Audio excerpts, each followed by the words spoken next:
Shalom, irmãos. Então, dando início ao nosso projeto, né? Eu vim falar um pouquinho da Brit Hadashah, né? Que é a nova aliança. E alencada a porção, né? Dessa semana, que nós já fizemos o estudo na quarta-feira, temos a Brit Hadashah, né? Que é o Novo Testamento, ou Nova Aliança, melhor colocado, né? E vocês podem abrir aí a Bíblia de vocês em Mateus 1, que é o link, né, dessa porção, né? Logo no início a gente vai ver a genealogia de Cristo, do ungido, do Messias, né? Ele vai começar ali no versículo 1 falando o rolo da geração de Yeshua, o ungido, filho de Davi, filho de Abraão. E aí vai vir toda a sequência da genealogia.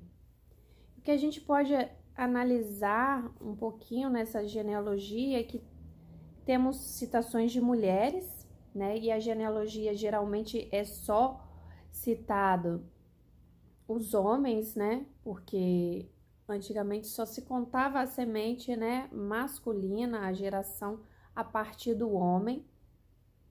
E aqui nós vemos o nome de algumas mulheres. E nós vemos também que além de ter, né, já Yeshua já faz desde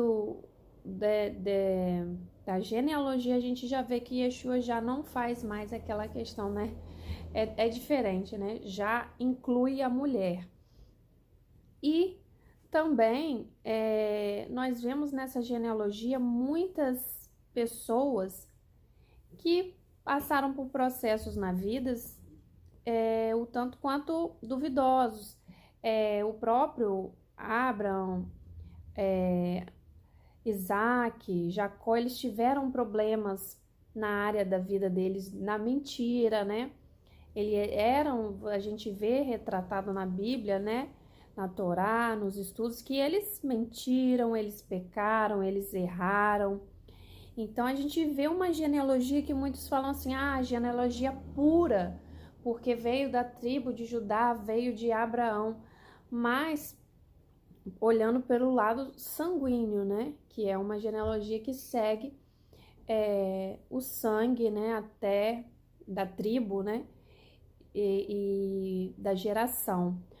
Então segue essa pureza, apesar de que também temos gentios no meio da genealogia de Cristo. Então já corta toda essa questão de ter algo muito selecionado, pré-definido, perfeito.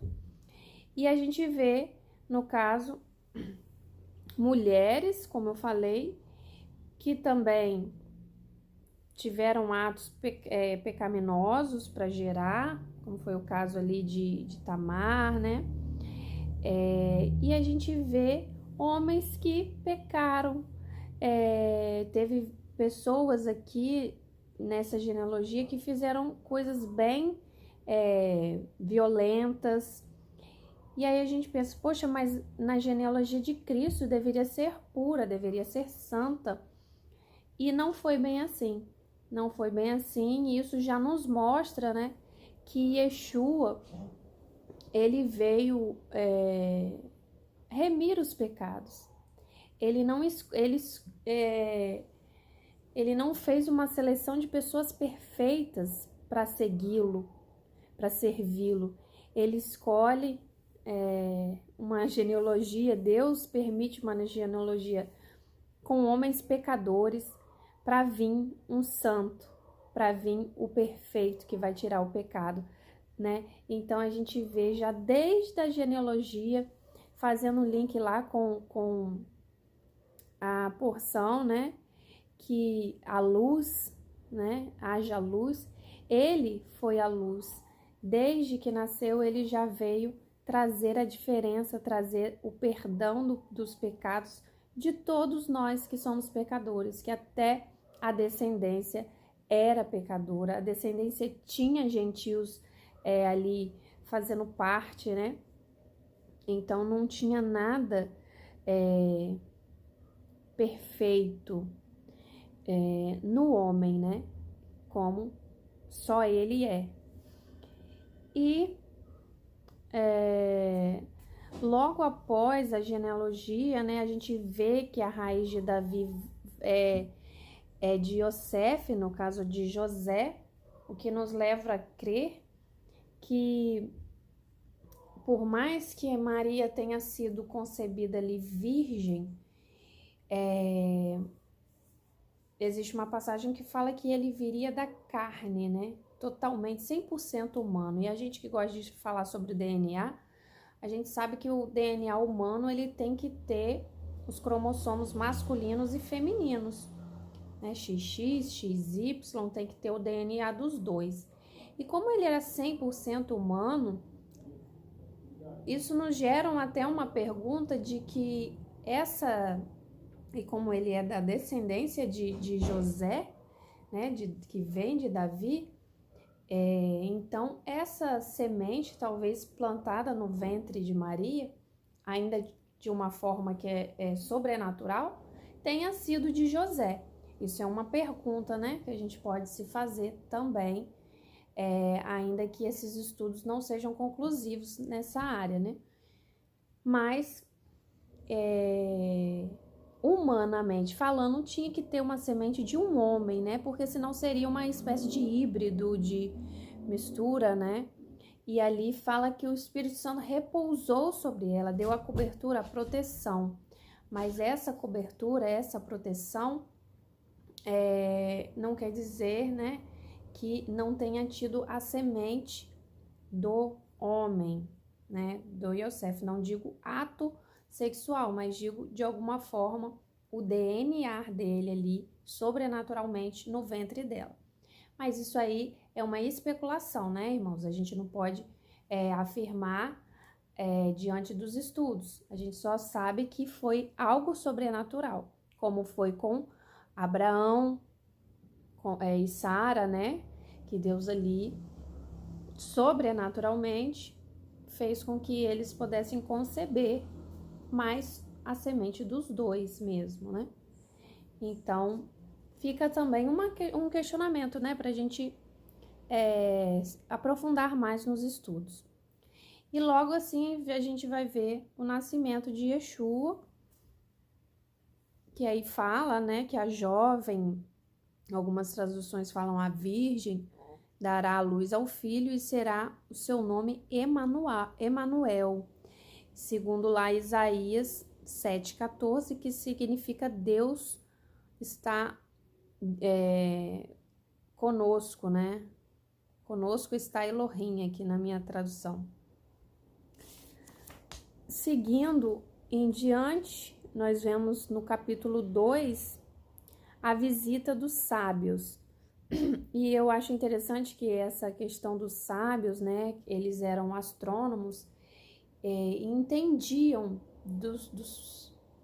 da formação, né, dos astros, das estrelas, dos planetas, né, que a gente chama de planetas. Então, assim, eles entendiam dessa parte da criação, eles eram estudiosos, né, e isso linka, né, com a Paraxá, que fala da criação, e Deus retrata ali que esses astros, o sol, a lua, as estrelas e tudo mais foram criados para determinar tempos e estações. E os tempos que a gente vê aqui, eles veem uma estrela do Oriente e veem que algo está para acontecer, algo determinado, um tempo, uma estação, algo pré-estipulado, algo grande que está por vir. Assim como eles devem ter visto através dos astros vários outros acontecimentos, né? E que tem pessoas que gostam dessa área, que estudam essa área, que conseguem ver, né, alinhamentos de planetas e tal, que influenciam, né, que a gente sabe que esses astros têm influência na Terra e e ali eles puderam ver a estrela do Oriente e reverenciar a Jesus no seu nascimento, né, trazendo ali aqueles presentes. Mas o que eu gostaria de destacar nessa parte é realmente essa questão dos tempos e estações, de conhecer como eles conheciam, né, e como nós deveríamos conhecer também essas questões, e muito disso nos foi roubado, né, perdemos esse conhecimento, né, o mundo foi caminhando de uma forma para tirar o conhecimento, né, nosso, para que nós fiquemos na ignorância e não desfrutemos do que Yeshua, né, de tão profundo que é a terra, tudo que acontece, a palavra de Deus. E nós estamos tendo agora a oportunidade, né, irmãos, de conhecer muito mais, de nos aprofundar na palavra do Senhor. Continuando, irmãos, que acabou a bateria, eu tive que recomeçar aqui.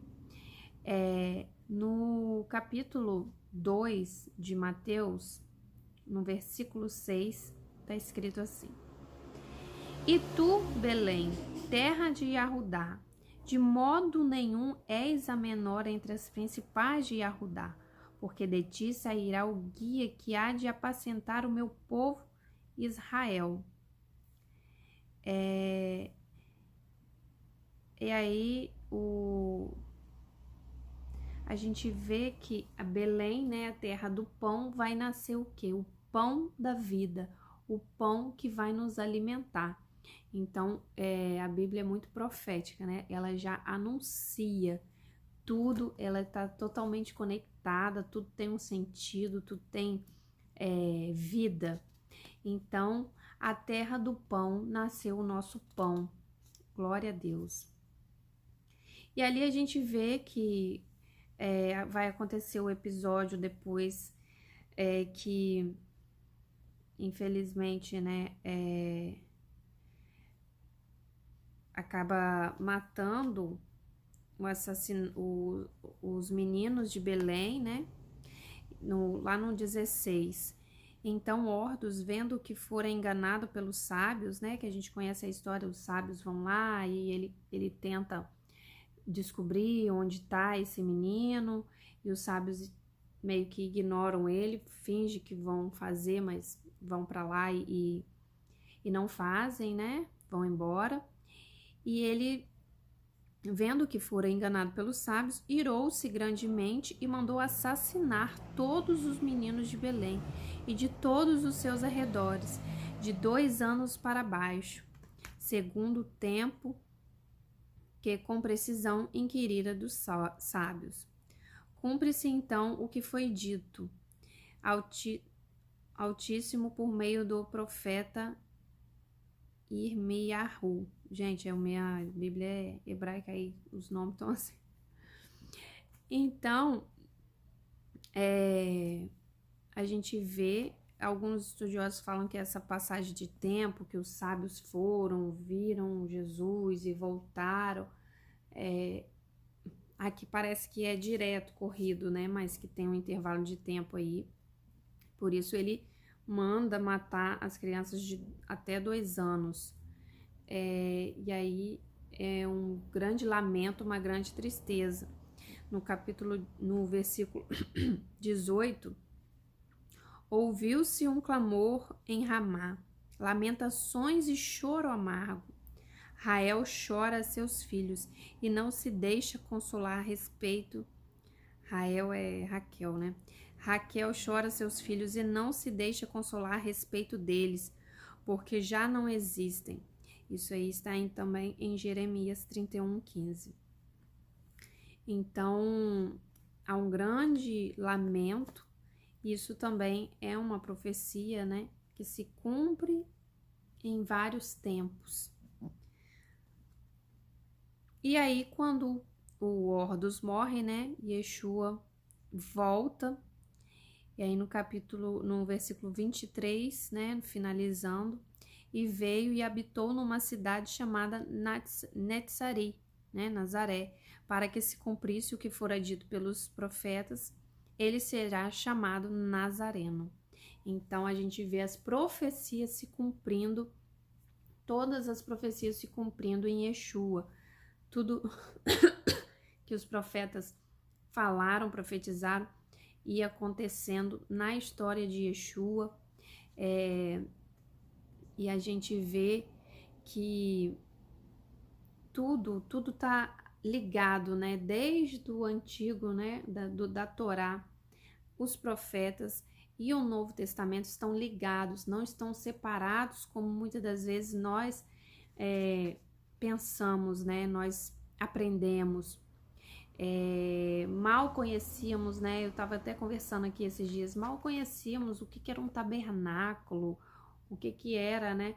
Hoje, com o estudo da Torá, a gente pode ver o Novo Testamento de forma diferente, né? A luz ali da Torá, ela faz com que o Novo Testamento tenha sentido, porque muita coisa sem a Torá não tem sentido algum. Então, esse estudo é muito importante, juntamente com o estudo dos profetas que a gente vai ver e do Novo Testamento, para a gente ver que está tudo ligado, está tudo alinhado, que as coisas de Deus são perfeitas, os planos dele são perfeitos. E assim é também na nossa vida. Tá tudo ligado, irmãos. Às vezes Deus vai preparando uma coisinha que vai caminhando para outra, que vai caminhando para você ir progredindo. E às vezes a gente olha e não percebe, vai vivendo e não percebe. E quando a gente olha para trás, a gente fala, agora eu tô entendendo por que que Deus falou assim, por que que Deus me pediu isso, porque as coisas vão caminhando. E aqui a gente vê que os ciclos, tempos e as estações de Deus são perfeitas. E a gente tem que andar nesses ciclos, nesses tempos. Tem que saber reconhecer esses tempos. Assim como os sábios aqui conheceram que a luz estava chegando, nós temos que conhecer a nossa luz, temos que conseguir enxergar que ela está chegando na nossa vida, no nosso trabalho, aonde quer que a gente vá. A gente tem que deixar essa luz entrar na nossa vida. Temos que reverenciar assim como ele reverenciou essa luz maravilhosa. Temos que presentear essa luz maravilhosa com os nossos louvores, com os nossos cânticos, com o nosso ser, com a nossa dança, no nosso trabalho, porque essa luz é a luz que nos salva, essa luz é a luz que nos liberta, que nos traz a vida, que nos tira do pecado, que muda a nossa mente. Irmãos, quantas coisas temos para agradecer, porque ele vem mudado a nossa mente com a luz dele. A luz, o haja luz. Por que essa paraxá está conectada com Bereshit, né? Essa Brit Hadashah? Porque o haja luz é ele. E aqui nós vemos toda a questão do nascimento dele em terra, em carne. Mas ele é o haja. Nós vemos agora aqui nessa porção toda junto, né? Ele em espírito e ele vindo em carne para nos salvar. Nós temos essa ligação, essa junção. O homem, a luz espiritual que nós precisamos e que criou, né, todas as coisas com a permissão do Pai. E nós vemos o nascimento dele em carne, que veio para completar a obra, que veio para nos remir, nos lavar, nos limpar, nos perdoar. E vim em carne, irmãos, porque foi necessário vir também em carne, 100% homem, para provar, né, que ele é santo e perfeito e que ele morreu, ele doou a sua vida, o seu sangue se diminuiu, aquela luz se diminuiu a tal ponto de entrar nesse corpo terreno, nesse corpo de pó que nós temos e trazendo vida, trazendo o pão da vida. Aleluias. Então é isso que eu queria destacar nessa Brit Hadashah que nós estudamos essa semana. Shabbat Shalom, já acabou o Shabbat, né? Mais uma noite abençoada a todos e uma semana abençoada, em nome de Yeshua HaMashiach.